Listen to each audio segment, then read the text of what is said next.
اچھا، آپ کی بعض باتوں سے ایسے تاثر پڑتا ہے کہ آپ بڑے کٹر متشدد قسم کے اہل حدیث ہیں.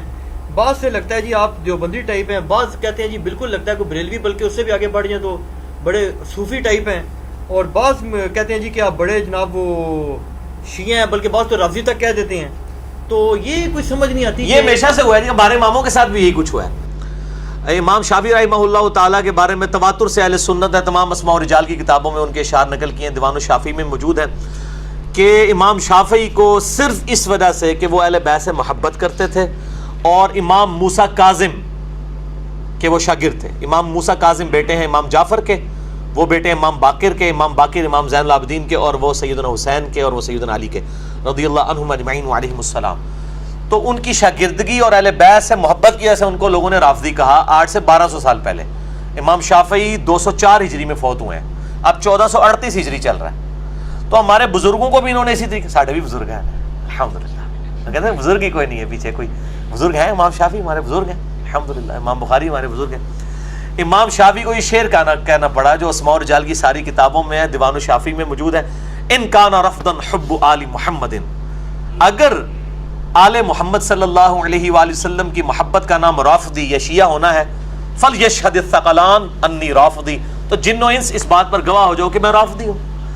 تو میں نے اس میں ایڈ کیا ہے کہ اگر اہل بیت کی محبت کا نام رافضی ہونا ہے تو انجینئر محمد علی مرزا صاحب رافضی ہیں، اور اگر نبی علیہ السلام کی محبت اور عقیدت کا نام بریلوی ہونا ہے تو انجینئر صاحب بریلوی ہیں، اور اگر صحابہ کرام کی عقیدت کا نام دیوبندیت ہے تو ہم دیوبندی ہیں. اور اسی طریقے سے اگر کتاب و سنت کو فائنل اتھارٹی ماننا اور کسی بزرگ کی پرواہ نہ کرنا اس کے مقابلے پہ اس کا نام اہل حدیث ہونا ہے تو ہم اہل حدیث ہیں. وہ کٹر تو سبھی کو ایک دوسرے کو کہتے ہیں. یہ آپ دیکھ لیں ان فرقوں کے اندر خود ان کے مکتبہ فکر سے ذرا سے ہٹ کے کو بات کر دینا. پیر نصیر الدین نصیر صاحب کی صوفیت اور سنیت میں کسی کو شک ہے کیا؟ مرنے سے پہلے ان کو بریلوی علماء نے بھی وہابی نہیں کہا، دیوبندی نہیں کہا. تو یہ علماء کے پاس چند مہذب گالیاں ہیں لوگوں کو متنفر کرنے کے لیے. کوئی توحید کی بات کرے اس کو وہابی ہو گیا، کوئی اہل بیت کی بات کرے اس کو کہہ دو شیعہ ہو گیا، کوئی صحابہ کی بات کرے اس کو کوئی دیوبندی ہو گیا، تو اور کوئی توحید کی بات کرے اس کو وہابی کہہ دو تاکہ اگلے کی. وہ گنڈا سنگھ وہابی ہو گیا، محاورہ بھی وہ ایک وہ بنیا بھی ہوا ہے، ایک لطیفہ بھی پنجابی کے اندر، تو وہ گنڈا سنگھ وہابی ہو گیا. یہ گالیاں، کوئی علمی بات نہیں، ان کی جذباتی باتیں. الحمدللہ میرا یہ اصول ہے جو کتاب و سنت سے میں نے سیکھا ہے کہ چونکہ منصف مزاج ہونے کی حیثیت سے جن باتوں میں سنی صحیح ہیں میں سنیوں کو ٹھیک کہتا ہوں، جس میں شیعہ ٹھیک ہے شیعہ کو ٹھیک کہتا ہوں. آپ دیکھیں شیعہ نے جب میری ویڈیوز اپلوڈ کی ہوتی ہیں اپنے چینلز پہ تو لکھا ہوتا ہے سنی محقق انجینئر محمد علی مرزا. وہ شیعہ مان رہے ہیں مجھے سنی، لیکن سنی مجھے کہہ رہے ہوتے ہیں یہ رافضی ہے. بریلوی چڑھائیں گے تو وہ انہوں نے لکھا ہوگا کہ جی اہل حدیث محقق. اہل حدیثوں سے پوچھو گے کہ یہ تو ہے ہی نہیں اہل حدیث، یہ تو ہمارے علماء نے فارغ کر دیا. تو یہ سب ایک دوسرے کو اس طرح کی چلاکیاں کرتے ہیں. مسئلہ یہ ہے کہ میں جو مسئلہ صحیح ہے نا، وہ اس مقدمے میں جس مسئلے میں مطلب حیات النبی کے مسئلے میں بریلوی اور دیوبند کے ساتھ ہوں، سائے وہ دنیاوی والا مسئلہ جو کرتے ہیں اس کو چھوڑ کے. اور اہل حدیث اس مسئلے میں پریکٹیکلی صرف شیخ زبیر صاحب نے کوئی کتاب لکھی ہے، ادروائز اہل حدیث کا تو بالکل منہج بگاڑ کے رکھ دیا ہے. وفات النبی کی رٹ لگا کے وہ لوگوں کو کسی اور طرف لگا دیا. وفات النبی کو سب مانتے ہیں کہ دنیا سے وفات ہوئی ہے، قبر کی برزخی حیات ہے، اس کا آپ ذکر کریں. اس وجہ سے مجھے کہتے ہیں یہ تو بالکل بریلوی بن گیا. اسی طریقے سے جب میں یزید کو کنڈیم کرتا ہوں یا سیدنا علی کے مخالفین کو کنڈیم کرتا ہوں کہتے ہیں یہ شیعوں والی باتیں کر رہے ہیں. اور جب میں رفع الیدین کے اوپر کہتا ہوں، میرا تو یہ دعویٰ ہے کہ رفع الیدین پہ سنی اور شیعہ کتابوں کا اجماع ہے کہ رفع الیدین دونوں کی کتابوں میں موجود ہے، ٹھیک ہے، سوائے حنفیوں کے. میرا کلپ چڑھا ہے وہ کہتے ہیں یہ تو بالکل کٹر اہل حدیث ہو گیا، ٹھیک ہے. یا میں مزارات اور قبر پرستی کے خلاف بولتا ہوں تو مجھے اہل حدیث کا تانا دیا جاتا ہے. آپ جو یہ فرقہ سمجھتا نا میں وہ ہوں، وہ ان فرقے کے علماء سے پوچھتے. اگر وہ تصدیق کر دیں، یعنی اگر کوئی بریلوی کہتا نا کہ میں اہل حدیث ہوں تو جا کے اہل حدیث علماء سے پوچھے، اس کی تسلی ہو جائے گی. اور اگر کوئی یہ شیعہ سمجھتا ہے کہ میں جو ہوں وہ دیوبندی ہوں تو جا کے دیوبندیوں سے پوچھ لے، تو وہ اس کو کہے گا یہ تو شیعہ ہے، ٹھیک ہے.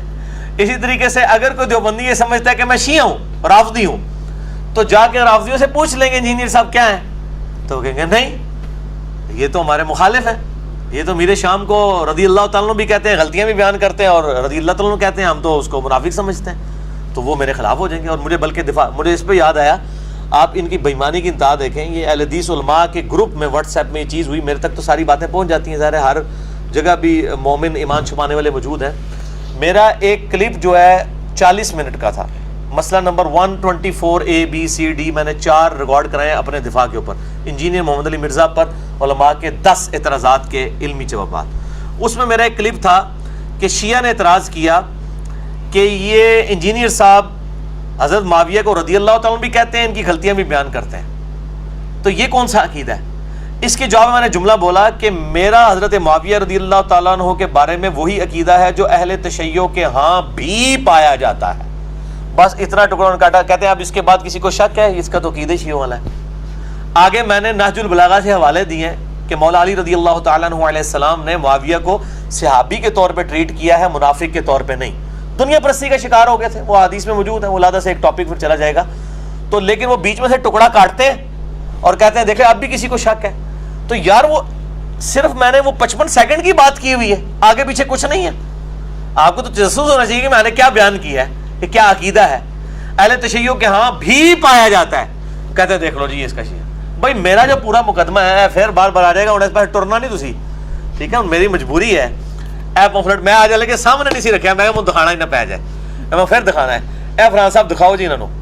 میرے بھائیوں میں نے 200 احادیث کربلا کے ٹاپک کے پس منظر پہ جمع کر دی ہیں. واقعہ کربلا کا حقیقی پس منظر 72 صحیح الاسناد احادیث کی روشنی میں. یہ 72 کے ٹائٹل سے 200 احادیث بخاری اور مسلم اور باقی کتابوں سے, آدھی زیادہ بخاری مسلم سے. میں نے اہل سنت کا مقدمہ پیش کیا ہے, شہادت عثمان کے حوالے سے, جنگ جمل صفین نہروان کے حوالے سے, اور یہ الحمدللہ انٹرنیشنل پمفلٹ ہے. عربی میں سب سے پہلے لکھا ہے, اس کے بعد اردو ترجمہ, ہندی اور انگلش چاروں زبانوں میں. ریسرچ پیپر نمبر 5B اہل سنت پاک.com ہماری ویب سائٹ سے آپ ڈاؤن لوڈ کریں.